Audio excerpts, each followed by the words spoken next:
Welcome back to another episode of Cobra Kai Kompanion. And today we have another interview. This one we're very excited about. And Tony O'Dell joins us from The Karate Kid and season 2 of Cobra Kai. Welcome, Tony. Good morning. It's good Good to see you. morning. Yeah, good morning. Definitely a lot to talk about. You're one of the probably the last people I've been able to reach out to from the the original movie. And not too long ago, I spoke with Robert Mark Kamen too, and asked them about Jimmy and stuff. So a lot to get into, Great. But I have all the answers. yeah, I hope so. Let's start talking about you and kind of growing up. You were born in Pasadena, California. Have you predominantly stayed in California growing up?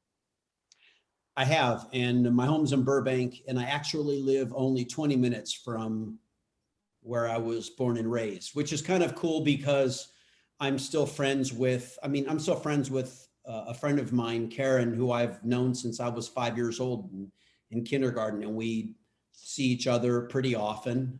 Granted, with the pandemic, that's a different story, but we see each other. I still see friends from grammar school, from high school. We still all hang out. And it's nice because I say I've traveled all over the world, but I haven't moved very far. Mm-hmm. And it's kind of nice, I'm still close to my roots. All my siblings live in California. My oldest brother's in Northern California, but my two other siblings are fairly close by, West Covina and Huntington Beach, and I see them all the time. And I hang out with all of my nephews and nieces. I have 21 of them. Wow, big family. So actually, it's kind of like I have 8 nephews and nieces, and they have 13 kids. Okay. Right. So it's nice because I now get to see my nephews and nieces now raise their kids. And of course, I like to be the cool, fun uncle. Sure. I mean, Some I'm days sure cooler they're than others. watching Cobra Kai too, probably. Yeah, they actually really like it. Yeah, They that's really good. like it. And I'm glad I do too. Oh, well, that's good. Yeah. So you started acting, what, right after you turned 18? Professionally, yes. Funny enough, when I was like 5 or 6 years old, I was involved in some summer camp, and they were like, "Hey, we need somebody to get up on stage and throw confetti at the audience." And I was like, "I want to do that." So it's kind of like just a ham from the get-go. And then got involved in, a lot of grammar school plays, and I played David in David and Goliath, and got involved in the choir. And I guess I just naturally loved performing, and then got involved in high school plays. And then I went to go see a play in Pasadena when I was 16, and it was a more professional play. And I was sitting there thinking, wow, well, I'm 16, and the high school that I went to really wants us to know what we want to do for the rest of our lives in terms of a profession. And I really kind of didn't have a clue. I thought maybe the medical industry, although I didn't want to go to college for 8 years or whatever it took. And I thought about being a special education teacher. And then I was watching this play, and I thought, well, wow, these people are doing what I've been doing since I was a kid. And it never dawned on me that I could actually do it as a profession myself. So I made the decision in that moment and told my mom and dad that's what I was going to kind of work towards. And then when I was 18, I sent out 4 pictures and 4 resumes to 4 Hollywood agents, and I got signed by one of them. Oh, wow. So it sounds like your parents were pretty supportive. Actually, they weren't. Don't tell your mom that you want to be an actor while she's vacuuming, because I think I remember her like inching the vacuum towards my feet. She just said, you know what, look, if you want to go do a summer seminar at the American Academy, go ahead, spend your money. I spent like $350. I did it on my own. Their whole thing was, and I understand it, they wanted me to obviously have, a secure profession. Mm-hmm. And they also said, we didn't know anybody in the industry. I grew up in Altadena, which we, 30 minutes from Hollywood, but we didn't know anybody in the business, no connections or anything. And I said, hey, look, if I do this on my own, can I do it? And they said, you can do anything you want, but we still want you to go to college. Of course, I got my agent when I was 18 in high school. I got my first movie and first SAG card. I got my SAG card in high school. And I did go to college, but shortly after starting Pasadena City College, I ended up as a semi-regular in a series called Eight Is Enough, which was a huge series in 1979. Big series on television. And then shortly after that, I got a semi-regular role in Dynasty. So I just kind of slowly dropped out of college because I said to my parents, I'm already doing what it is I wanted to do. And I had some friends, going to college for theater, but they weren't going to be graduating until they were 21 or 22 and having to then learn the ropes. Where I was 18, 19 years old, I already knew how to drive to an audition, where all the casting offices were. I was already working.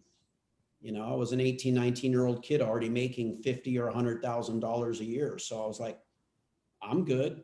Yeah. So In was 1980, yeah. Yeah, yeah 1980. I mean, I remember I was doing Dynasty. I think, it was a great year for me, and it was making, doing really well, making money, and my agent was amazing. Now, was your agent the one that came up with the name change? Great question. Yeah, she was. My original name is Anthony Dell'Aquila. The Italian pronunciation is Del Aquila, it means of the eagle in Italian. All my grandparents are all from Italy, mostly Sicily. And she said, your look is so all American. And in those days, of course, there was no email or anything like this. So her pitching me was sometimes just pitching me over the phone to a casting director so they would see me. And if it was for an all-American role, which she kind of felt that was what I was best suited for, she'd say, okay, well, I have Anthony Dell'Aquila. And they'd say, no, it sounds too ethnic. Or she'd pitch me for an Italian kid and they'd say, hey, sounds perfect. And I'd walk in and they'd be like, he just looks too clean cut all American. And granted, you have someone like John Travolta walking in the room. There's a definite difference, because, in the industry, when they want to hire an Italian, they go, it's a guy who looks like me couldn't possibly be Italian, which we know isn't the truth, but they go for that stereotypical look. So she said, we need a name that's more synonymous. So I pitched Tony Aquila. She said, no, sounds too ethnic. How about Tony Dell? She sounds too stagey. And then someone blurted out Odell. And my agent said, that's interesting because I'm Mary Grady, but I named my daughter Lonnie O'Grady. Let's make you Tony Odell. And that's how it started. Lanny O'Grady? Lonnie O'Grady was my agent's daughter, and she actually was one of the stars of Eight Is Enough. That's what I was thinking. She played Mary. Yeah. And then her son, Don Grady, who didn't take the O, and he just stuck with Don Grady, was Robbie Douglas and My Three Sons. Oh, wow. So out of Mary's three children, two of them, were in the industry and did well. Unfortunately, Lonnie and Don and Mary are all gone. But she just passed away at the age of 96. And I say that my house is the house that Mary Grady built. Wow. So Eight Is Enough launched a couple of Karate Kid careers then, yours and Ralph's. Absolutely. Yeah. Because Ralph actually was a serious regular, semi-regular in Eight Is Enough. And I didn't know him when I was doing it. I think after I had finished and moved on to Dynasty, then Ralph had started with the series. Yeah, because you were done with the graduation party in season 4. was your last episode, right? And then he was, Good. and then he was, his first episode was season 5. So yes. Okay. So who was in my graduating class and 8 is enough? Go. Tommy. It was Tommy. it was Tommy's graduation party. Yes, it was. And do you remember who the other guest star was who came with me to the door at the graduation party? No. Eric Stoltz. Oh, Oh, How's that for a nice okay. little tidbit? Okay. Yep. Not a lot of people know that. Yeah, Eric Stoltz and I was actually one of Tommy's, band members. I was the bass player in the band, but Eric Stoltz actually got an episode where he was one of our fellow graduates. Oh, wow. That's interesting. Yeah, Eric Stoltz, originally cast as Marty McFly in Back to the Future. On that note, did you also audition for Alex P. Keaton? There were a lot of older movies that I auditioned for. I auditioned for Blue Lagoon. I auditioned for Back to the Future. I auditioned for Family Ties. Okay, so yeah. I auditioned for Endless Love, movie with Brooke Shields. The biggest one that was the hardest one for me to take was I auditioned for Ordinary People with Timothy Hutton. Oh. And had actually 2 callbacks for, and he ended up getting it and won the Academy Award. Wow. So that's the closest I've ever come to. That's the closest I've ever come to an Oscar.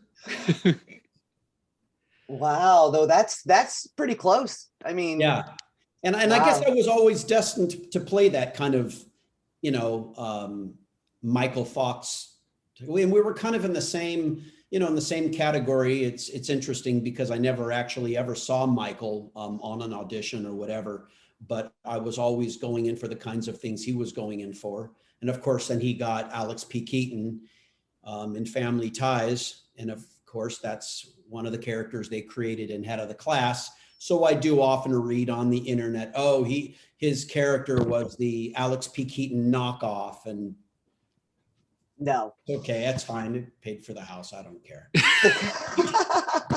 That's kind of that's always my go-to whenever somebody has something to say. I mean, Alan is such a fabulous character in his own right. One of my, thinking back over, TV in the 80s, because I was a TV hound in the 80s. I love it. Was the Grease episode was just like the most amazing thing. Alan was like the perfect teen angel, and that's something that I still can see that scene in my head all these years later. So congratulations. Thank you. That was probably one of my most favorite episodes I've done on television. It was just so much fun, and Howard Hessman was so supportive. And I remember having to go in and record Beauty School Dropout. At the time, my vocal cords were on point, so I was able to hit those, those fun falsetto notes at the very end. And then later on in the years, actually, it's funny, this just came to my mind. Going back to Karate Kid, Frankie Avalon Jr. played one of the other guys in the movie. And wasn't Frankie Avalon Sr. Teen Angel in Grease? Yes, he was. And it was cool because now I ended up doing that after Karate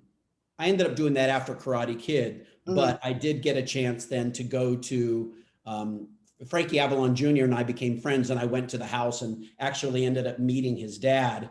Oh, wow. And I just remembered him from the movie Grease, not even knowing that 3 years later, I'd actually do that in Head of the Class. But it was funny because we were in the kitchen and we were kind of like talking, and I said something that kind of made Frankie Avalon think that maybe I might know who he is. And he's like, why, do you actually have any kind of idea of my career, or anything? And you didn't say that in a smug way. It was just, I'd kind of tip that I kind of knew who he was. And I go, yeah, I definitely know who you are. And he goes, really? And I go, Venus, if you will, da, da. And I just started like singing in it. And he got a kick out of that. Oh, that's fantastic. Singing it to him. I know So that yeah, song. that was kind of a crazy, stupid Tony O'Dell moment where I actually decided to sing Venus back to Frankie Avalon. But yeah, Head of the Class and Grease, it was a fun episode. For those that don't know, Head of the Class is actually being rebooted. What was it like for you to see the show that you were on? What was it, Netflix that just put it back I up? think it's HBO Max. HBO Max. Okay, so yeah, so I do have that. But what was it like to kind of see that being brought back? And have you been having some interactions with like fans who kind of grew up on that show? You know, I think for the most part, a lot of the fans are just, some of them I think were a little confused because they're calling it Head of the Class, but it doesn't have any of the original characters. You know, Alan, Sarah, all of the original characters, there's none of them. And it's, you know, all new cast members. So the only thing I think it really has to do with really Head of the Class is the fact that it's still a teacher with students who are in the IHP program, or, you know, gifted students. And it's called Head of the Class. So there's been talk as to whether or not they'll bring us back as original characters. As far as I know, they're, you know, I haven't heard anything about it. I do know one of the executive producers. She was a writer on the George Lopez show, and I was I was the acting coach on the George Lopez show. So I do know Amy Pocha, who's one of the executive producers, and we'll see. You know, I wish it success. I hope it does well, and it'll be interesting to see how it goes. I'd be curious to see if it's in the same universe, other than just the ties to the name. Yeah, I mean, Head of the Class, we did it from 1986 to 91. We did 114 episodes, and it was a great experience. So it'll be interesting to see how it does. Yeah, it was what the new characters are like. right. Say Head of the Class was no small show in the 80s. It wasn't like the one season, would come and go. It was up there with Family Ties and oh, I just forgot the name of it. Gosh dang it. Family Ties, Perfect Strangers. There we go. With what you were looking for? Yeah. Growing Pains. Yes. We all were in the similar time slot. We were all either fed each other, or one was the show leading into our show, or that kind of a thing. And it's funny because when you think about TV shows and ratings now, it's a big deal if a show has 6 million or 8 million viewers. Now, granted, a show like The Voice, I'm sure they have a much bigger audience. Mm-hmm. But at the time, there was no cable. So your biggest network channels were CBS, NBC, and ABC. We were on ABC, but we would have we'd get like a 17 rating and 17 rating and a 34 or 32 share, which kind of meant we had 32% of the entire TV viewing audience. Right. 32 million. So it's 32, and it's like having like 32 million viewers was a lot. Right. So yeah, which that has decreased with the advent of cable and streaming, and so those numbers don't have to be quite as high. But exactly. I mean, I work for Disney Channel, and a lot of the shows that I coach on, some of them just have 3 million or 4 million viewers. Right. But we had 32, 34 million viewers. I remember we were in the top 10 when we first came out for for a little while at least. And, but it was a big rated show. Yeah, well, I know where my butt was every night that it was on. It was right in front of it. So, And I appreciate that. My oh, aunts no and problem. It uncles was watched good. it. Oh, I'm a little younger. yes, little younger. We're gonna jump around a little bit in your timeline here. I want to kind of save the Karate Kid and Cobra Kai stuff up for a little bit later. So I got a chance to watch Chopping Mall. What do So you? sorry. Well, I thought it was fun. I thought it was fun. You know what, It's honestly, and I just said that as a joke because it was fun. That's it all looks it's meant to be, really. yeah. So what was that experience like, and kind of auditioning for the role of Ferdy Meisel, I think is the name. Eddie Mizell, yeah. Yeah. It was a blast. I remember going to, I think it was New Horizons, Roger Corman's company, and auditioning for it. And right from the get-go, Jim Wynorski was like, he's Ferdy. You know, I think I went in, I had glasses on. It was kind of a thing I always knew how to do. I kind of felt like when you go into a casting office, give them two different looks. So I did the same thing for head of the class. The audition for head of the class is like I would start my lines and I'd be wearing my glasses, and then somewhere, you know, during my lines, I would, you know, take my glasses off, and always kind of tried to give them two different looks while I was auditioning.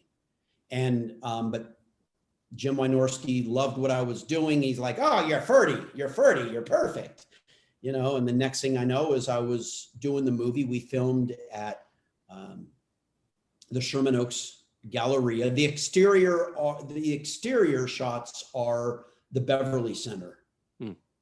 And the interior was the Sherman Oaks Galleria here in the San Fernando Valley. And we didn't show up to work until 8 o'clock at night, as the mall was starting to shut down at 9 o'clock. And then we basically took over the mall, the entire mall, all night long.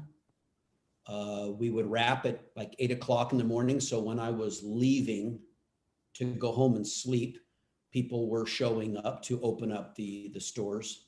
And I would black out my windows in my apartment with tinfoil so that I could sleep during the day. So we shot like that. I think it was for like a month and a half, where I was just up every night. It's just weird. I don't like sleeping through the day. It's very weird to wake up at 4 in the afternoon and have breakfast. And I didn't like that part of it, but the movie was fun.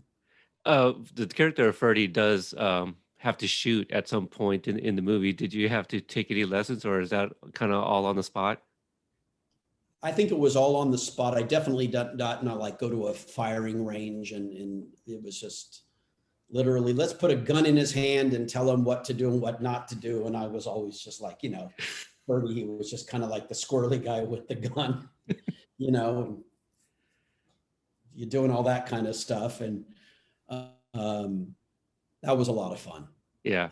That was a lot of fun. I remember the one scene where I'm have to open a door and go down a corridor, and I don't know if the robot's going to be in there or whatever. And first I open the door and I just put the gun around the door. I'm not even looking. I just put the gun, like the gun has eyes or something. Yeah. You know? That's so funny because I believe it came out the same year as Well, that Short fits with Circuit. someone who. Go ahead. I was going to say that fits with someone who doesn't know how a gun works. So. Ferdy was just hoping that the gun had eyes. Yeah. Right. You know, that if there was a robot there, the gun would maybe just go off. I don't know. But I crack up when I look at that scene. There's actually quite a few. The one where they play like play the music as the three of us are walking with our guns towards the robot. Right. You know. So it's like Wild West versus exactly robot. Clint Eastwood type music, you know. You're in an 80s shopping mall. Ferdy had seen Dirty Harry like 42 times or something, or 24 times. I Yeah. forget. Yeah. Yeah. Oh, Yeah. I forgot that. Yeah, I forgot that line. So for those that are interested, it's streaming on Amazon Prime and I believe on YouTube as well. So a couple places to check out Chopping Mall. Um, And you who mentioned knows, it could come back as a series. it could, it's series or even a reboot, and maybe, There was some talk about it. There has been some talk about it. And I actually thought in one of the conversations I remember hearing, and I thought it was kind of a good idea to do Chopping Mall series, like the series 24, where you do 10 episodes, but all 10 episodes span over one night. interesting. Could be That interesting. would be neat. Yeah. Learn more about the characters too. Yeah. Okay, so you were on at one episode anyway of Kids Incorporated, and I'm looking at the date here, and Sarah Ferguson, no, Stacey Ferguson, rather, Fergie, would have Uh-huh. been on there at the same time, but as like a 10-year-old. Do you remember meeting her at all? Wow, I forgot that. I didn't even realize that was the same person. Hmm. Yes. Yeah, Stacey Yes, Ferguson goes by Stacey from Fergie. Kids Incorporated is Fergie. Fergie, the singer. Yes. Didn't know that. Really? Didn't realize that. Huh. There you go.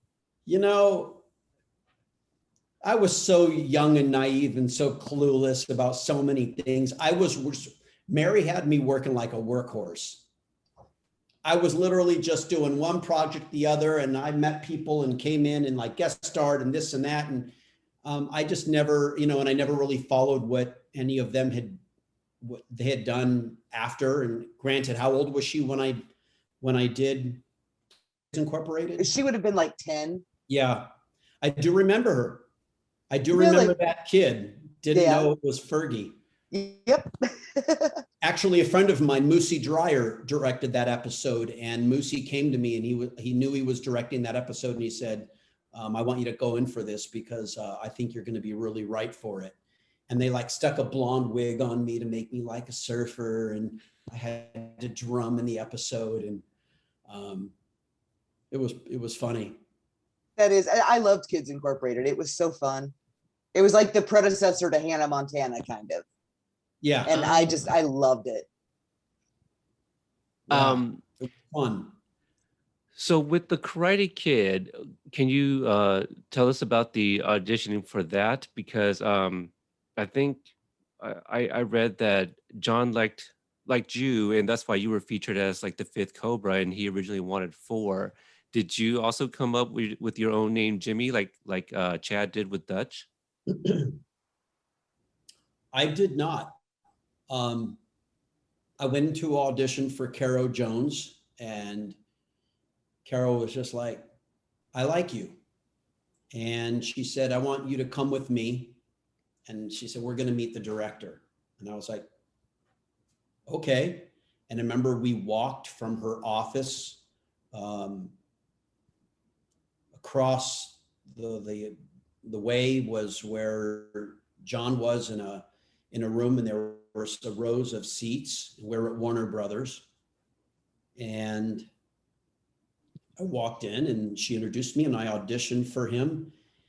And it was interesting because when I finished, he said, "I like you, but I have my four Cobras." And I was thinking in my head, well, if you already had your four Cobras cast, but I guess maybe they were still seeing other people just to see really what, if there was anybody else they liked, where else they could fit them or whatever. Mhm. They were still looking for friends, the apartment friends, the beach buddies, all that kind of stuff. Right. And he said, I like you a lot.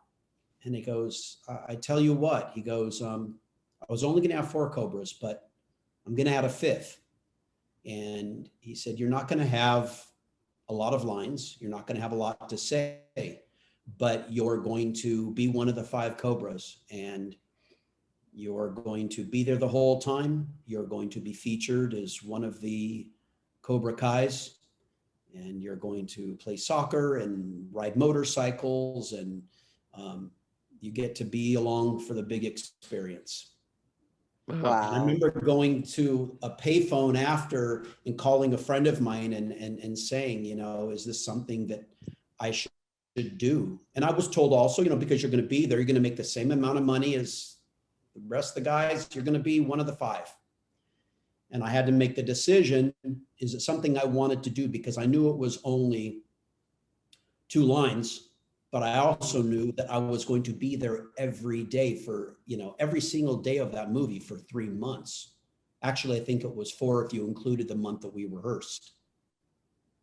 And so, and the reason why it was a hard decision was because during that time, things were also starting to take off for me. In 1983, I did another series called Otherworld. We did 8 episodes. It got canceled, but it was about a family that, you know, ended up in another dimension. And so my career was kind of taking off in terms of doing bigger things. So it was kind of like, do I want to take this movie where I'm going to be there the whole time, but I'm only going to have 2 lines? And I'm really glad I decided to say yes.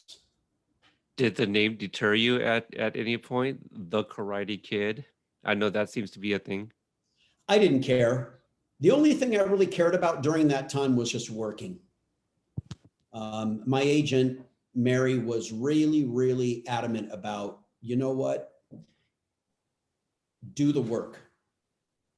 Don't worry about small part. Don't worry about small money.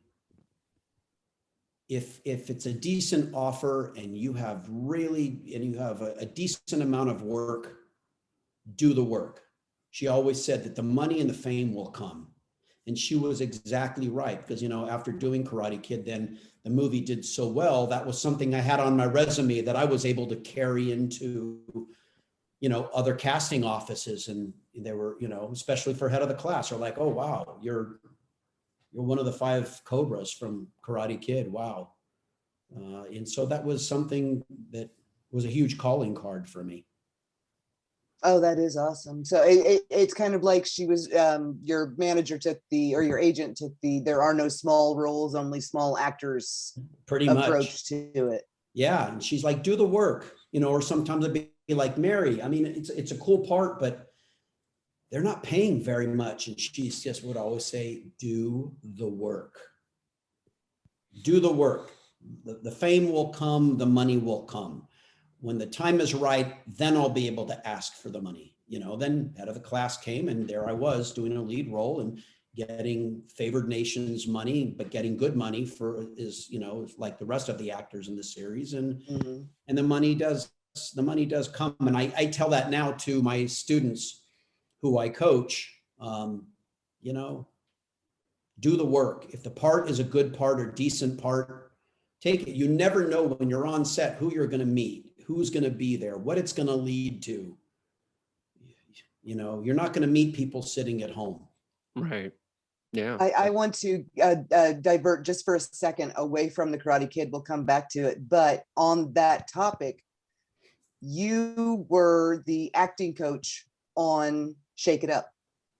So you were a huge part of launching Zendaya and Bella Thorne. Did you give them both that kind of speech, and then you know, seeing what they've become now? Zendaya, of course, acts much more than Bella does, but they're Emmy both Award still in the winner. spotlight. Yeah. Yeah, I've been actually, I continued to work with Zendaya, and I've worked with her up until almost now. I mean, Wow. I coached her, worked with her for the screen test for Greatest Showman. I worked with her for the screen test for Dune. And read through the entire script with her for her table read for Euphoria. Coached her on, she did a big guest spot on a series called O. And worked with her on that, and her entire 3 seasons I worked with her every day on KC Undercover. Wow. So I've really kind of, we stayed together, and she's amazing, and we're still really close, and just made her a really great Italian meal around Christmas time. But yeah, so Shake It Up was my very first work with Disney Channel, Mhm. where the producer of Shake It Up was the producer of Head of the Class, and he knew that I had been coaching. He has championed me all of this time on a lot of the sitcoms that he's produced. Suddenly Susan, George Lopez show, and he just goes, Tony's coaching on this, Okay. and it's great because a lot of times I'm coaching on these shows. I ended up doing guest spots, or I do, 25 voiceovers. It's a cool gig for me, and I can go and do other acting stuff if I want. But he's the one that introduced me to Disney Channel and started on Shake It Up, and then that's now led to an 11-year career working with Disney Channel. And yeah, those 3 years were fun with Bella and Zendaya. On Shake It Up, weren't you didn't you play like a talent agent or something like that in I one forgot. Yeah, episode? I forgot that. That's good. That's really good. Boy, you guys do your homework. We try. In Yeah, I played a commercial director. Yeah. And on Casey Undercover, you were a Mr. Hancock. So not a show I watch. I have the kids that are that age, but what was that character supposed to be like, Mr. Hancock? I was the neighbor to Casey's family.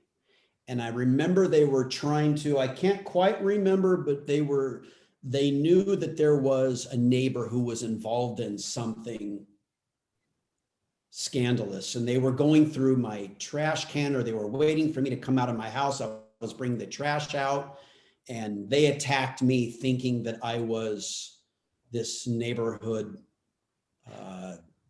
thief or something like that. And I ended up doing something, and she ended up flipping me, and I had to have a stunt double because Zendaya was flipping me on my back, and I was it going to was ask fun. that if that was a stunt double, because I know you can still do a cartwheel. So I had wondered if that was actually you being flipped.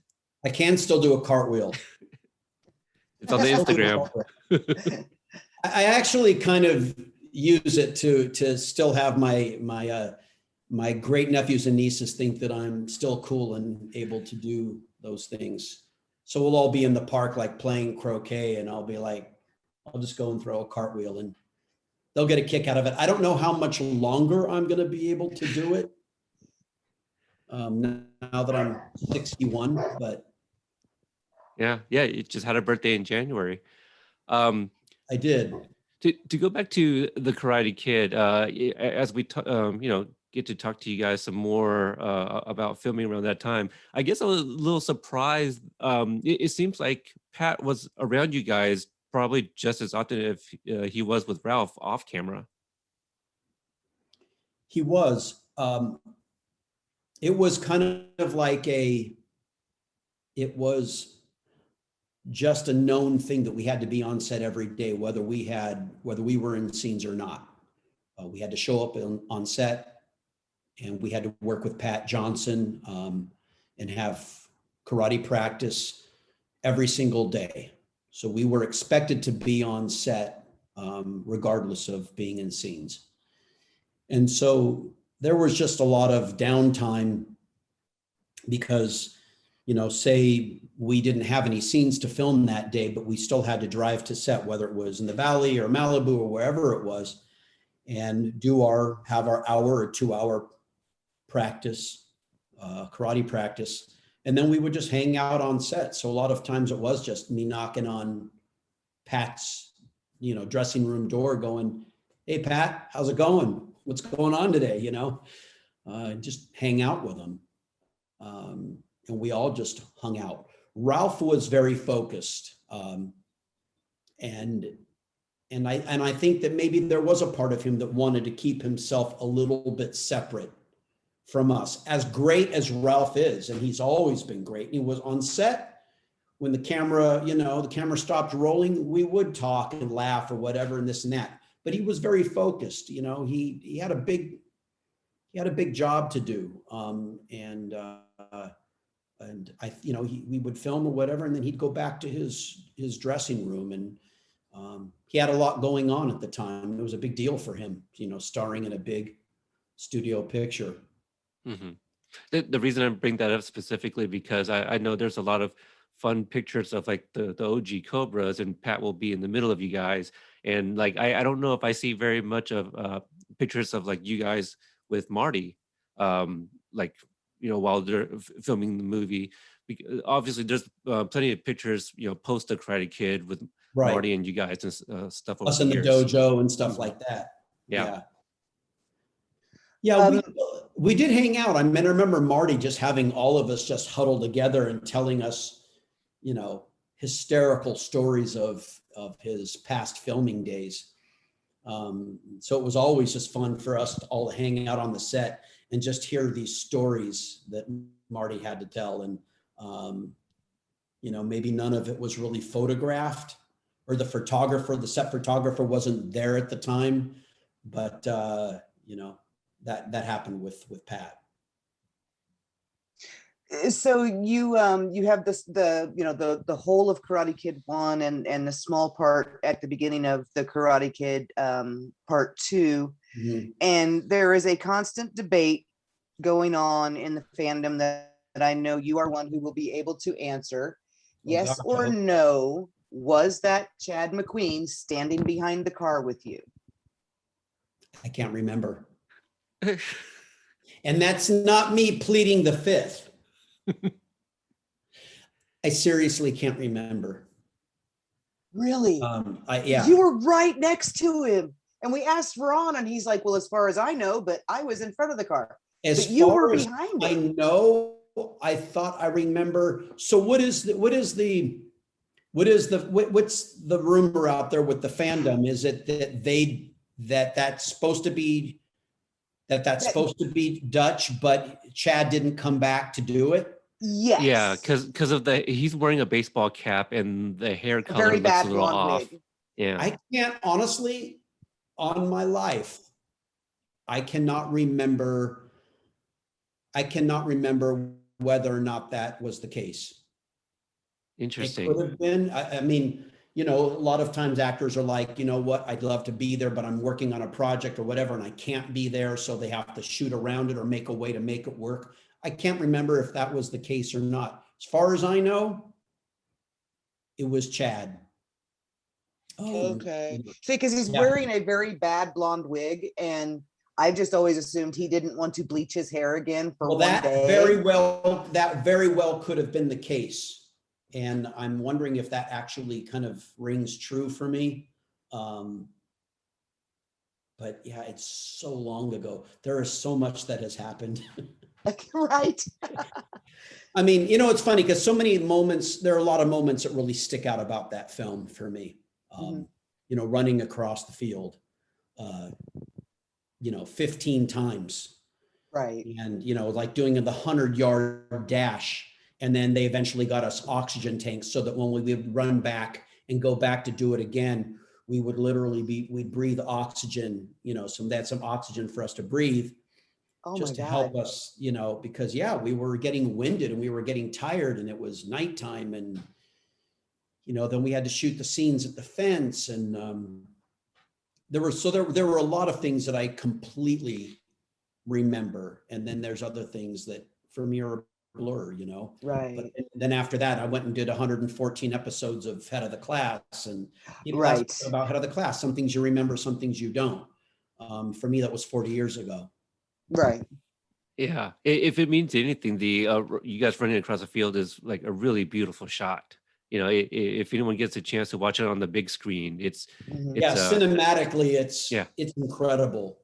And Jimmy Crabe was our cinematographer, DP, and just some of the shots were just so classic, Right. No pun intended, he had a thing for cranes, but he used them very, very well. He used them there. He used one at the All Valley for that oneer of Daniel walking down the side, and yeah, just Yeah, absolutely the gorgeous. crane was a big deal. Actually, also the Steadicam. The Karate Kid, I want to say, was one of the very first movies to use a Steadicam. I believe it had actually been used originally in Rocky, which was John Avildsen's other film. Mhm. And I want to say it's when Rocky is running up the stairs. Okay, that makes sense. Camera guy is running with him with the Steadicam. And if people don't know, like the Steadicam is something that you literally attach to your body, and you have this whole arm and everything that comes over your body, but it almost just makes the camera float with you. And it doesn't have any jarring moment or anything. The camera just like literally floats really smoothly as the whole thing is attached to your body. So you can be running with someone, or, you know, getting certain action shots, and that camera is always literally just steady. So Karate Kid, that was one of the first films it was used in. So after the Karate Kid, fast forward to 2017, 2018, you hear about Cobra Kai being brought back, starring William Zabka. What do you Did think we about all that? freeze? Oh, did we freeze a little bit? Are we Uh, are we Tony's back? frozen for me right now. You're He's back, frozen. but Tony's Okay. frozen.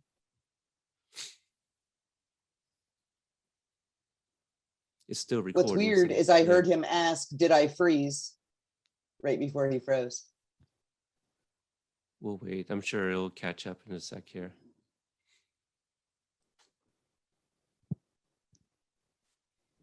Oh, There we go. there! He's back. Yay! We froze. Okay. Was that me? No, that wasn't me. No, no, No. no, not at all. I don't know. Hey, I don't Yeah. know. Well, I was just sitting here, and then I just had I had this frozen face of yours. Oh. Yeah, we were just asking about the Cobra Kai and your thoughts when it was announced and to see Billy come back to reprise his character. I didn't have any idea as to what Cobra Kai was going to be. I had known through the years that people had pitched different ideas for Ralph and Billy to do something that had to do with the Cobras. And then, you know, I heard that they were going to do it, and I didn't have any idea as to what it was going to be. I didn't know if it was going to be kind of like almost like done in a Curb Your Enthusiasm kind of way, where these guys were, where they were following him in real life. It was going to be like a parody. You know, if it was going to be Daniel and Johnny, but I just didn't know what direction they were going to take the tone of it. Until I actually saw it and realized, wow, this is just like the movie. It's just a continuation, you know, 35 years later. But the characters, the feel, the music, everything is still the same, except for the fact that clearly the characters have, it's 35 years later, the characters have grown and you know, changed. And Ralph's a car salesman, and Billy's washed up and you know, loves his beer. And I just thought that it was just, I don't think that they could have handled, I don't think they could have handled it any better. I don't think that just, you know, and how the characters had developed and changed, how they are handling the series, the way it looks on camera, the music, just all of it. Mhm. You were in the Sweep the Leg music video, yes? Yes. Okay. When I first heard that Cobra Kai was going to be a thing, I told my husband I didn't want to watch it because I had already seen the sequel to The Karate Kid. and it was that music video, and it was perfect, and I didn't think anything could come anywhere close to it. And then, of course, turn on the screen and, hey, this is the, sweep the leg music video. Johnny's a drunk and Daniel's successful. And so I thought that tied in really, really well. I think it's kind of stereotypical that the 80s jock ends up, the drunk down on his luck, but it works for Johnny, I thought, really, really well. It does. And you know what? Again, you've just kind of mentioned something that I didn't even really realize, that this is pretty much the way they had them, who their characters were in the Sweep the Leg video. Johnny just laid out and drunk. I do love how he's watching old clips of Karate Kid. Right. Or I should say Billy, not Johnny, but Billy. And it was a lot of fun to do, but yeah, it's interesting how, it's kind of similar to how they were in the video. Yeah. I thought, I if nothing else, I was like, well, that proves that Billy knows where Johnny would be 30 years later. So, which he knows Johnny better than anybody. So He certainly does. Yeah.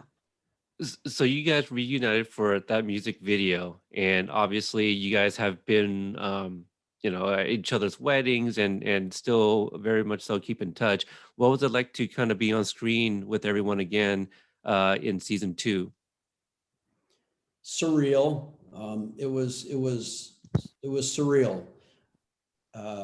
Granted, when we're all together, because like you said, we've been to each other's weddings. Ron and his wife Stacy and I we've hung out a lot. We've been to Hawaii together. We've been to Costa Rica together. We hang out a lot. Practice karate moves. No, not really, but we and Billy lived like a mile from me for quite a few years. So we've all, remained close. So, but then when you're on set, it's a different story. Specifically when we were in the bar scene, we were all sitting around that table having beers, talking about Dutch. I remember at one point we all just looked at each other, and I looked at Rob and he looked at Ron and Bill. We all looked at each other and we're like, wow, this is weird.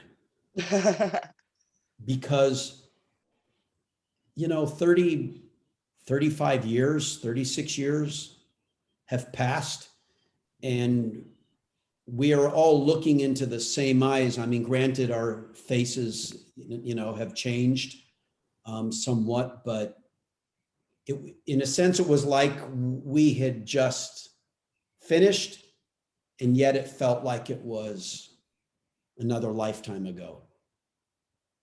And it was just so cool to be able to sit there and be able to see each other in our characters again and just right back in it.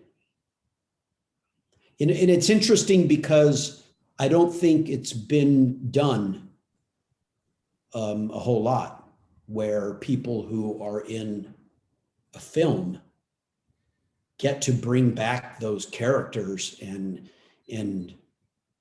do that whole thing all over again 35, 36 years later.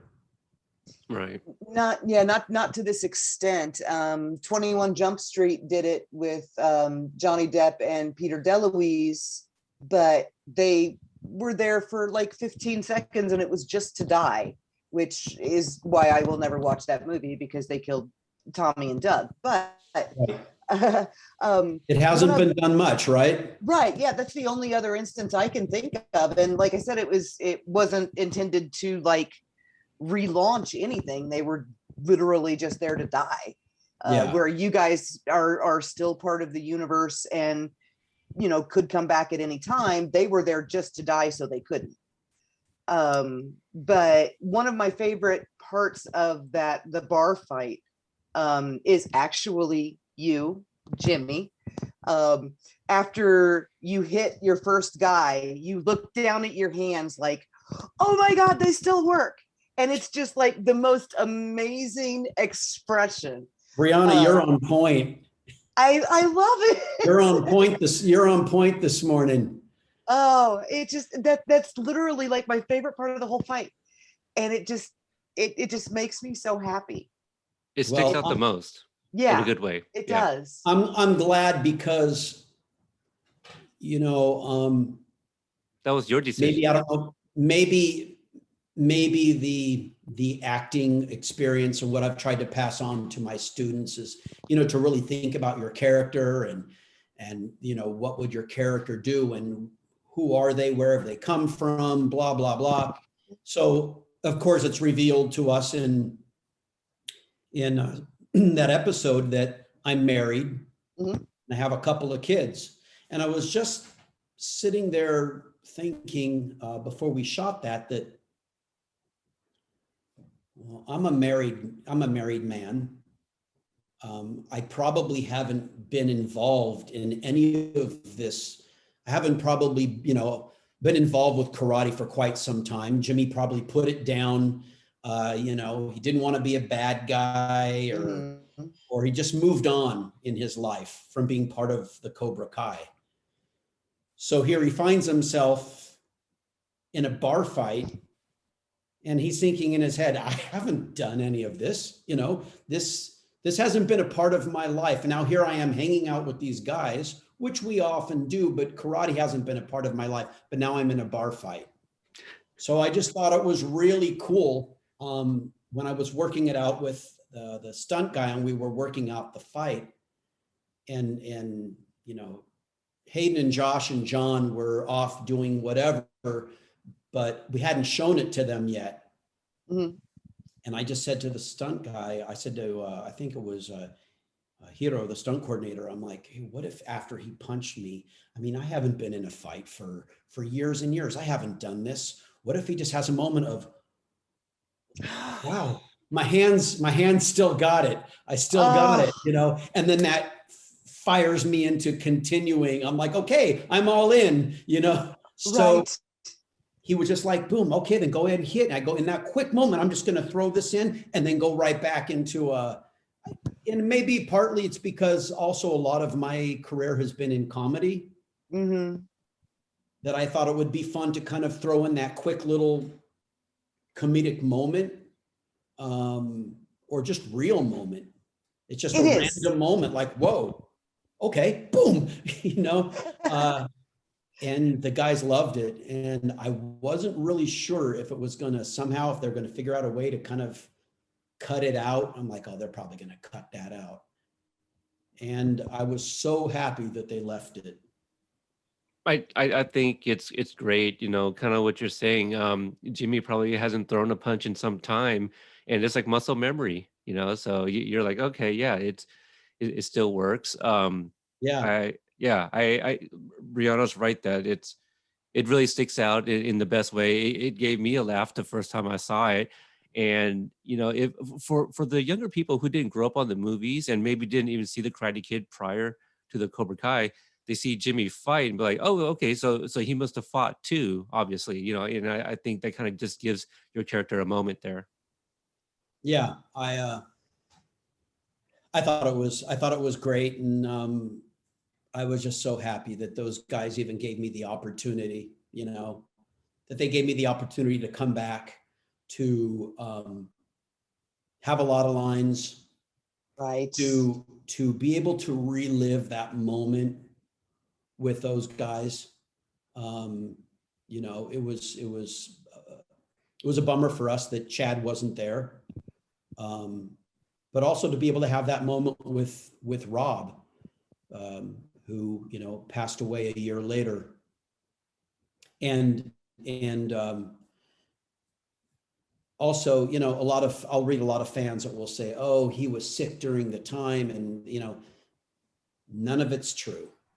None of it is true. It's just Rob wasn't sick during that time. He played like he was sick. I mean, you know, clearly the character was sick, but he wasn't sick at the time, and it wasn't for, you know, until a year later when he ended up getting pneumonia and having complications.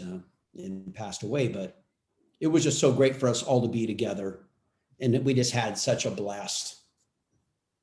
Yeah, and it really comes across that you know, as much as the Cobras love being together, and there are, you know, hints that they have been in each other's lives off and on for the last 30 years. I think it really comes through that the four of you, you know, love each other, know each other, are there for each other. It just seemed like a very comfortable familiarity.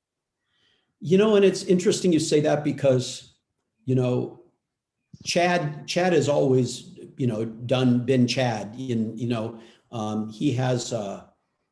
he's always had a life, you know, aside from Karate Kid, he's always been involved in, he's very much like his dad, Steve McQueen, and he's always been involved in cars, and that's just been his life, you know.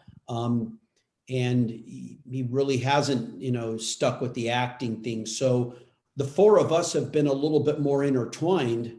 And it wasn't like if we didn't reach out, we couldn't, you know, we could say hi to Chad or whatever, but our lives have just gone in different directions. Just so happens that Ron and I stayed really close, and Rob and Billy were really close, and I've remained, you know, close to Billy, and Rob would always call me up and be like, okay, well, you're on the SAG website. Is there a residual coming? I mean, I could always, you know, whenever I was kind of like Rob's go-to, he was like, didn't want to deal with the internet and all that stuff. And so I would text Rob and be like, oh, you're going to be very happy. There's a residual that's coming, you know? So I was kind of like his residual lifeline. So he loved that. That was a fun part of our relationship. You know, I would text him and be like, Santa Claus is here. So Rob got a big kick out of that. So when the four of us were all together at that table, yeah, it really is 36 years of, you know, you living down the street, us being in Hawaii together, and you saving my life as I was practically drowning in a riptide. That was Ron Thomas. We're on vacation and I was stuck in a riptide, and Ron we got separated, and then I look over and there he was. He's like, what are you doing? And I'm like, I'm just really tired and I can't really move my arms. I'm just going to wait for the water to wash me up on the rocks. And he's like, are you serious? I was like, I can't move, dude. I go, my arms are tired. And he looks at me and he's like, grab my hand. And he grabbed my hand and we swam out of the water, you know, and we swam out of the riptide. And in that moment, I know that I would have drowned. So yeah, when we're looking at each other and we have all of these experiences, and, you know, the residual man over here, and, you know, the guy who saves me from drowning in Hawaii, and it just, yeah, there's all of that is underneath, you know, when we're working together. There's been 3 seasons of Cobra Kai now. Do you have a character that you like? Maybe preferably somebody new, like of the new generation. Hawk. Yeah. I think Hawk's cool.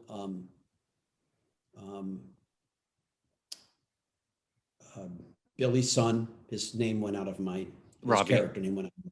Robbie. I kind of like that, you know, the turmoil, you know, I love the stuff that Sholo gets to play with Billy. Oh yeah. All of them. I think they've done such a great job at creating these new characters, and you know, but yeah, they're all really cool in their own special way. I just like how, you know, Johnny's, you know, son and Ralph's daughter, you know, have been intertwined, and earlier on when they were kind of like involved, but it didn't really seem like they knew who each other's dads were. And just, I don't know, it's just all done so clever. Yeah. I would love to be in one of those writing rooms, you know. So do we. When the guys are sitting there talking about, in what direction and who knows what and how they're gonna, just must be so much fun creating all that. Oh, they're brilliant, the Yeah. writers. Mhm. Were you an acting coach on any of the Wimpy Kid movies that Peyton was in? Because I know you coached on a couple and she was in a couple, but I don't know if they overlapped. No, I coached on the very first Diary of a Wimpy Kid, the original, and I coached on the last one, which is called The Long Haul, which is number 4. For number 2 and 3, I was busy. For number 2, I was working on Shake It Up, and for 3, I was doing something else. But it's really funny because when I was doing Casey Undercover with Zendaya, I think it was Casey Undercover, yeah. Peyton was on Jesse with Karin Brar, who I had coached in Wimpy Kid. Right. And Peyton came over to guest star on Casey Undercover. So Peyton didn't know me as one of the original Cobra Kais, and Karate Kid Right. was a part of her life. So she came over and guest starred on Casey Undercover, and we would see them on the lot every now and then when they were doing Jesse and we're doing Casey Undercover. So it's like, hey, how's it going? Whatever. And I'd worked with her when she guest starred on Casey Undercover. And then I show up on set on Cobra Kai, and I'm standing outside my dressing room, and Peyton comes walking by, and I'm like, hey, Peyton. And she's like, hey. Well, she knows me as the acting coach on Casey Undercover, who she would see on the lot. And I'd be like, hey, how's it going? How's it going? Whatever. And so she was like, what are you doing? I get that a lot. What are you doing? What are you doing here? Like, and they think, what are you here to coach somebody on Cobra Kai? She's like, what do you, I'm like, I'm one of the original Cobra. She's like, you are? And I was like, yeah. She's like, no way. That's so cool. So we got to hang out a little bit and catch up. I'm so thrilled for her. She's doing a great job on that series. Yes. And that girl can fight. Yeah. We just spoke with Hiro and Janelle not too long ago, and Janelle said that I asked them like who was like the most improved, and Janelle chose Peyton and credited the nunchucks and said that anytime they weren't rolling, she grabbed those and would just work on it, and it really paid off in season 3. Yeah. Janelle's badass. Yeah. Oh, yeah. She I is. love Janelle. Do you want another really cool tidbit about Janelle? Please, yes. She was Zendaya's stunt double in the first season of Casey Undercover. I think I knew that. Yeah. Hiro and Janelle were our stunt coordinators, or Hiro was the stunt coordinator for Casey Undercover the first season. That I did. Wow. He left to go do Stranger Things. Oh, wow. Okay. But Janelle was Zendaya's stunt double for season 1. Wow. So same exact body frame as Zendaya. Yeah. Exactly the same. So kind of like Dana, dude, you're actually the OG Disney elder, having been on Casey Undercover and Shake It Up. So yeah, that's really fun. And I also coached on the first season of Girl Meets World. Right. Yeah, I saw that. I don't know if I did do a voiceover or two for that show, but it's funny now because now I coach on a series called Sydney to the Max, and Danielle Fishel is one of our in-house directors. So Danielle and I, we get to hang a lot, and I love her. She's awesome. Yes, I enjoyed Boy Meets World for her too, as Topanga. Topanga is amazing. Danielle is amazing, and I'll say it over and over again. I love her as a person. She's great. And this is a perfect segue because we're already kind of talking about it. But as we get ready to wrap up, let's talk about your you as an acting coach. After ahead of the class in '91, did you take some time off, or is that when you decided to get into becoming an acting coach? Well, I did some a few more guest spots and some different projects, things. I hopped on to, let me see, when did I do?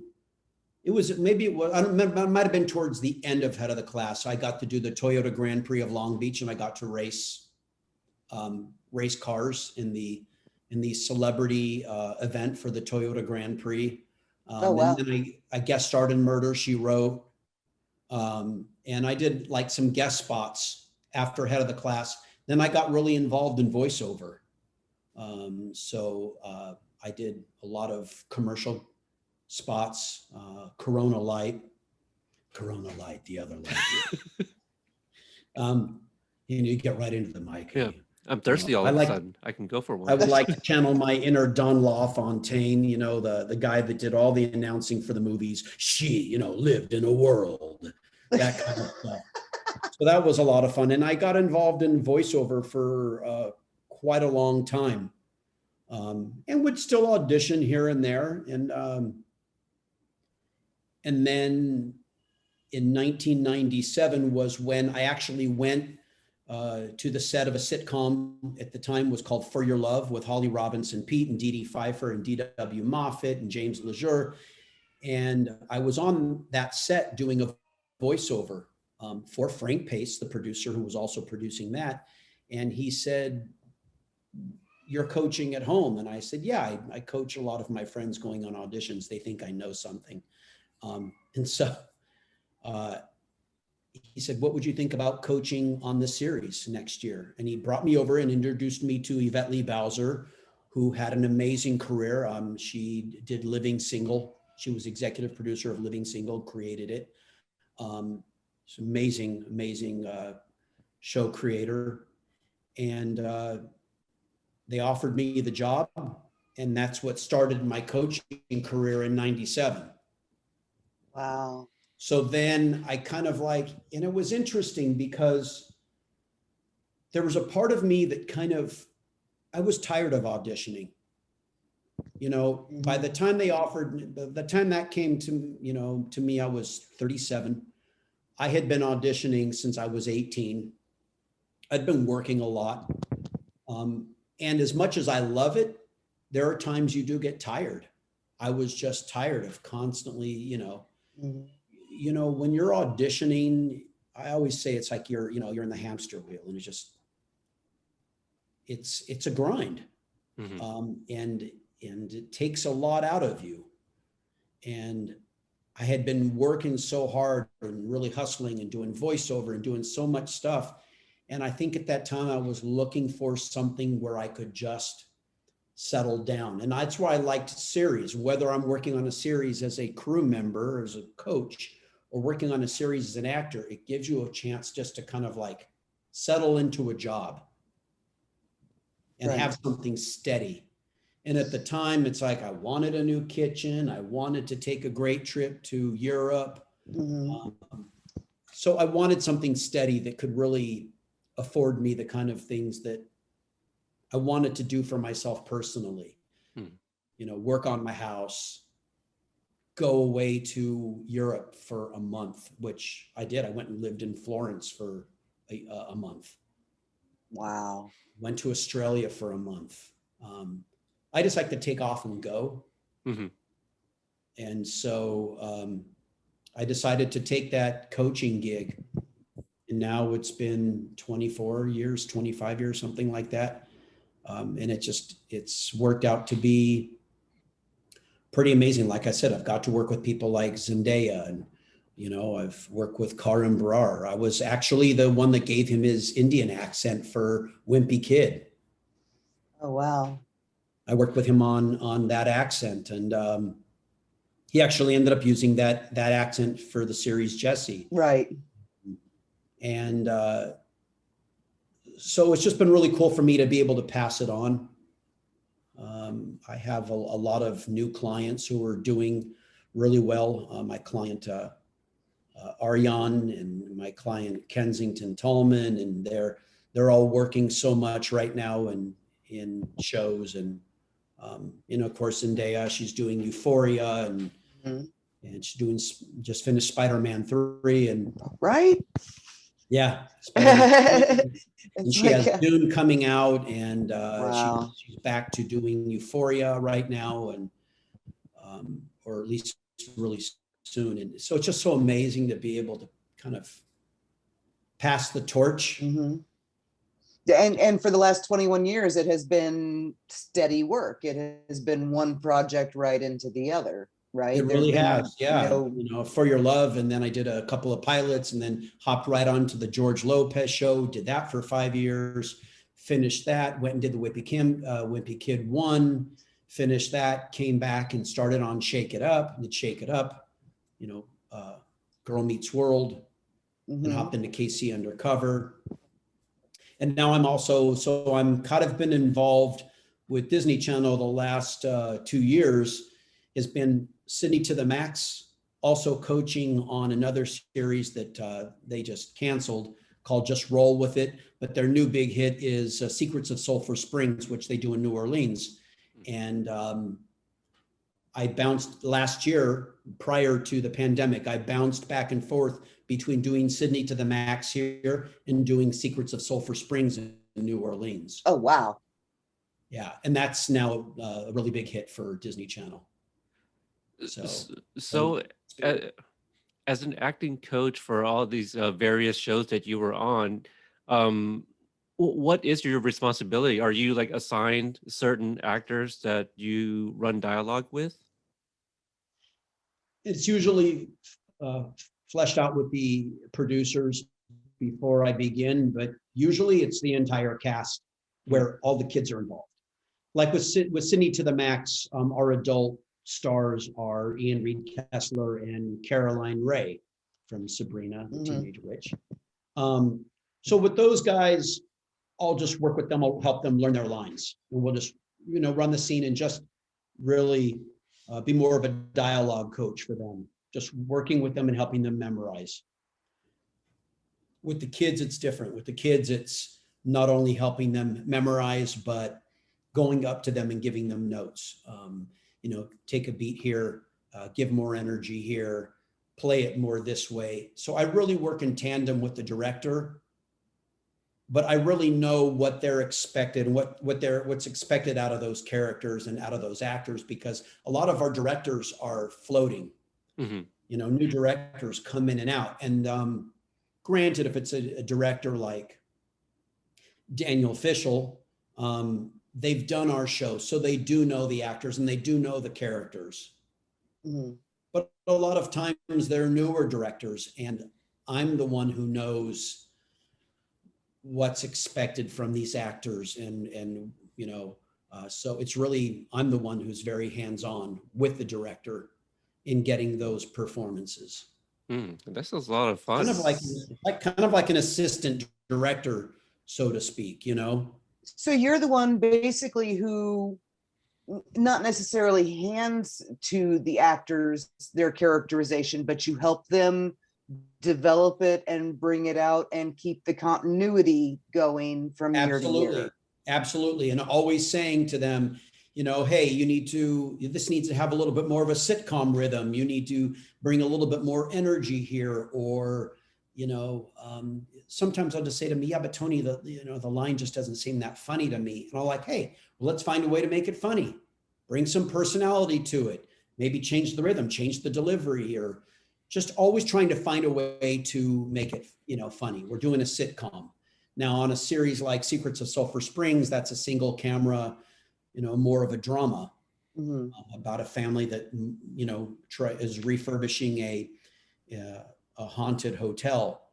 So then it's talking to them more about playing the beats and keeping the intensity and keeping the suspense and showing their interest, and just certain things, and working with them and helping them bring their performance out to the fullest.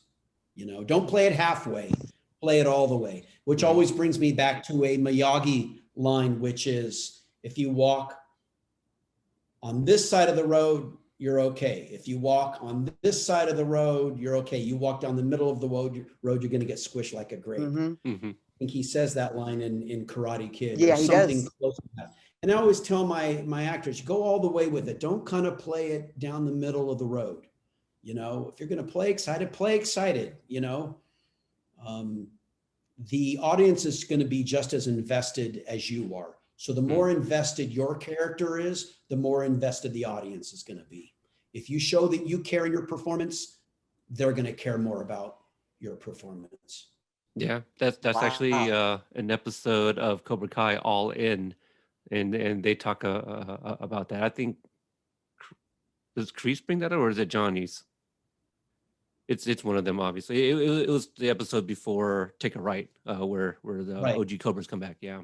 Yeah.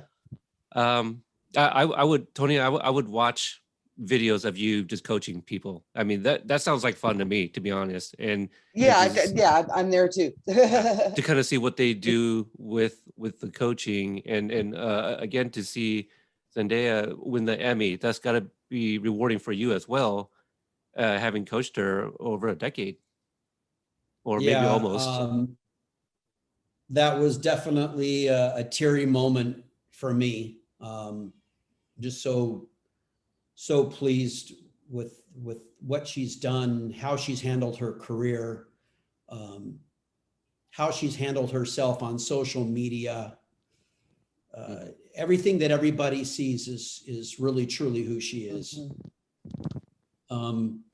She's definitely there's something about her that is so incredibly special, and she's just a force in her own way. She knows, you know, early on, even, you know, I'd be talking to her about playing a certain thing a particular way, and she'd be like, yeah, but you know what, Tony, in this particular situation, my character's just done this and done that, and you know, I kind of feel like I want to play it this way. And I'll be like, okay, I can see that. All right, go for it. You know, she's very early on, she's known what she's wanted to do, and she's been very much in charge of her own game.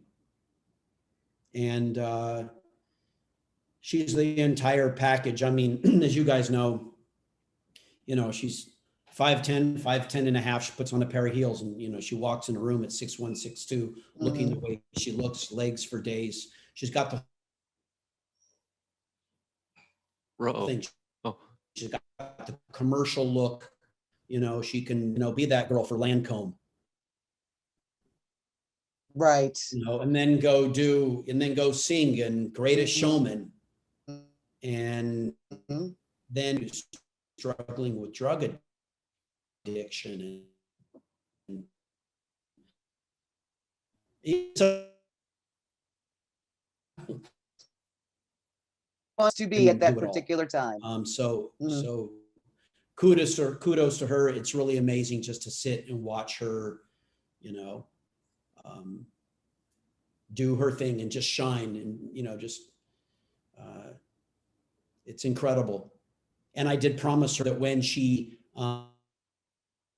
comes back home, that she made me promise that I'm going to make her a nice big fresh loaf of sourdough. Yes, I am in on the sourdough craze. I keep a live starter in my fridge. I make bread sometimes once or twice a week.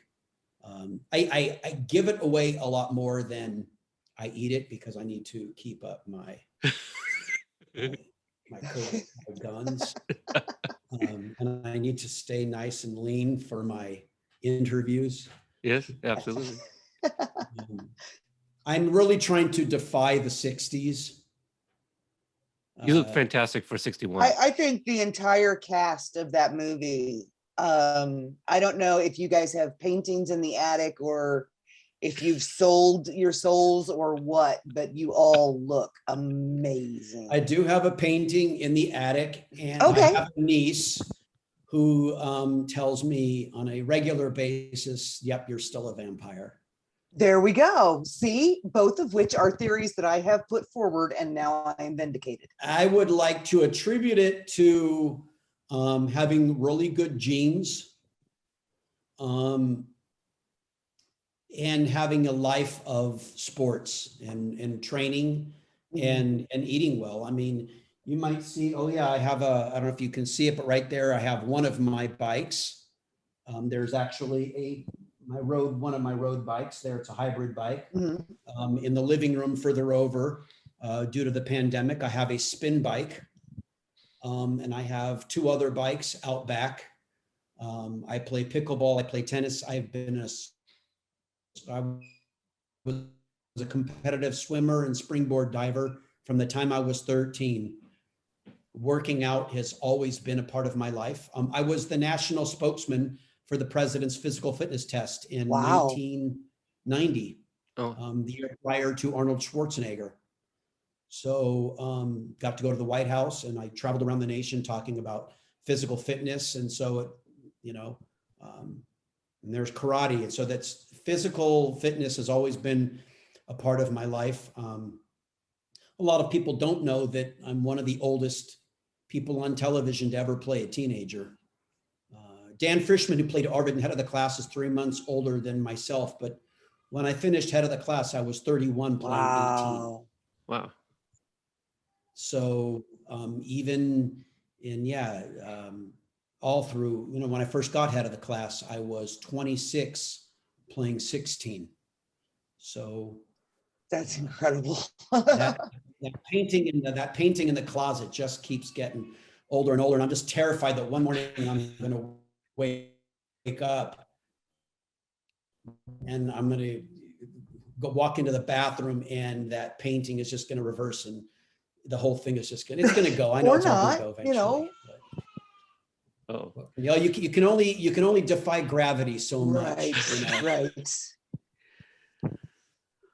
I think It is what it is, but I'm going to keep eating healthy and keep staying in shape. And I mean, who knows? Maybe I could end up in season 4 of Cobra Kai. Who knows? Who knows? Maybe. And so I Or think that's who great knows? advice. Maybe I could end up in a season of Head of the Class, or maybe I could end up in Chopping Mall series. I mean, anything could happen. My whole life has been rebooted. Yeah. Should we, I know Peter has to go real quick here, but should we keep our eyes open for a photo of a Lamborghini to be posted to Instagram again? Or, Of course, that wasn't my Lamborghini. well, yeah, I know. No? I wish it was my Lamborghini, but I actually went to a car museum in Orange County, and that happened to be there. Maybe, I don't know. I don't know what photo is going to come next on Instagram. There we go. But I appreciate all those followers of the Tony Odell. That's the best I could come up with. And who knows? It may not be a Lamborghini. It might be, a cool Jeep. There you go. I don't know. Just got to watch those location tags. That's all. Yeah. Oh yeah. There is that. Yeah. That kind of tells everybody where you are, doesn't it? Yes. You played it off very well, though. You were like, oh yeah, I'm just visiting friends. And then it's like, wait, he has friends in Atlanta. They're busy right now. Oh boy. Yeah. Man. Yeah. Christy, I will give Christy full credit. She is one of your biggest fans. She is the one who alerted us to the fact that that photo existed and was tagged in Atlanta. And I think she was the one who asked you what you were doing there. I do have friends in Atlanta. They were filming on a series called Cobra Kai. Right. Just so happened, they said, hey, we happen to have a couple of lines. Do you want to see them? Do you want to join a bar fight? I happened to be there. Dialogue coach. Yeah, you're helping out the dialogue. Perfectly Yeah, innocent. you're here. I was coaching on the series. It's, yeah, good point. Yeah. I'm really going to have to look out for those location services. There's something on my phone where I can turn that off, right? Yes. Yeah. There is. You might want to find that. Yeah. Good note, especially if I end up going back to Atlanta. Right. Because we will bust you out. Yeah. We will. Boy, Christy Stone. It's Christy Stoneman, right? Yes. Yep. Man, she is all over it. Yeah, she is. She's binging our interviews right now. Matter of fact, I think she's just listened to the Martin Cove's interview recently. I gave her a little clue who we might be speaking to next, and she's pretty excited about it. Yeah. Now, are the others aware of Christy Stoneman, or is it just me? I mean, I know she's definitely sent me a lot of messages, and I've returned a couple of them. You know, I get so many messages on a daily basis on Instagram, and sometimes I go through, and then sometimes, you know, I do respond, but I also know that a lot of times, as much as you want to have contact with people that follow you and the people that support you and love you, you can't be on your phone all day. I just can't. I can't interact with people that much. I have, you know, a life, and I got to work out and stay young, and you know, and I have things that I have to do that I just don't sometimes want to be forcing too much interaction, because I get stuck on my phone. Yeah. And I don't like to be stuck on my phone, especially when my phone now says to me, you've done 6 hours today on social media. You know? Oh yeah. But totally appreciate people like Christy and the people that really follow us and support us, because we wouldn't be here without them. Mm-hmm. I think, to answer your question, that she is a Jimmy girl first and foremost, and a Tony girl. She's watched everything you've ever been in. You know, so huge fan That's of really you. cool. Ron, at least at one time before convention seasons got shut down, his biggest fan ever was my friend Aaron, so he was aware of her. Billy is aware of and remembers the names of a couple of my friends. I think it's just who they interact with the most, you know. Yeah, Brianna, you're so good, man. You guys are really good, and in terms of having your history and doing your homework, and probably for you it doesn't even seem like it's homework, you know, because it's just something that you've always loved, TV and films, and you've just really you're really good at following these things and remembering them, and it's nice, because a lot of times I'll do an interview and they will only want to talk about Karate Kid or Cobra Kai, but they don't know anything about all of the other, you know, things that I've done in my life and my career. And so it's nice. It's cool. That's why we do these, because I mean, the name of our podcast, Cobra Kai Companion, we want to be the companion piece to the show, to the movies. And when we do these interviews, we want the audience and the listeners to learn about the actors. So that's why we try to do a deep dive and watch all we can watch in preparation. So again, watching your episodes on Casey Undercover, Shake It Up, Chopping Mall. So yeah, we Yeah, want to and learn it's what funny you because sometimes people will post something on Instagram. The other day, someone posted something about me and Airwolf with Jan Michael Vincent, and I was like, oh my gosh! I mean, there are things that I literally forget about, you know. Mm-hmm. And sometimes that kid does feel like a different person to me, or it feels like a whole nother lifetime. But it's been 43, almost 44 years now, and I'm proud. You know, I figured out a way to really last in this business, and it's a crazy business, and it's a difficult business, and it's also can be wonderful. You get to reach out to people and touch people, and affect people's lives, and so you know, I'm really grateful for it. So you should be proud, not only for, you know, playing this one of the most iconic characters in one of the most iconic movies ever, but for your own career, for the other careers you've had a hand in launching. I mean, you've been everywhere. You absolutely should be proud of that. Thank you. Yeah, I guess I kind of have been everywhere. It's part of my ADD. I can relate to that. Squirrel. Squirrel. That's totally me. Just, you know, it's really funny because, and I've never said this before in an interview, my nephews and nieces call me Pro. And this is how it goes. when they were younger, and I can't say that I curtailed my language. So they would call me Uncle Pro because every now and then I would let a curse word slip out. So I was Uncle, unbeknownst to me until much later, they let me know that Uncle Pro meant Uncle Profanity. Right. Because I would, let the occasional, curse word slip out, and they were like always snickering in the back seat. Oh, wow.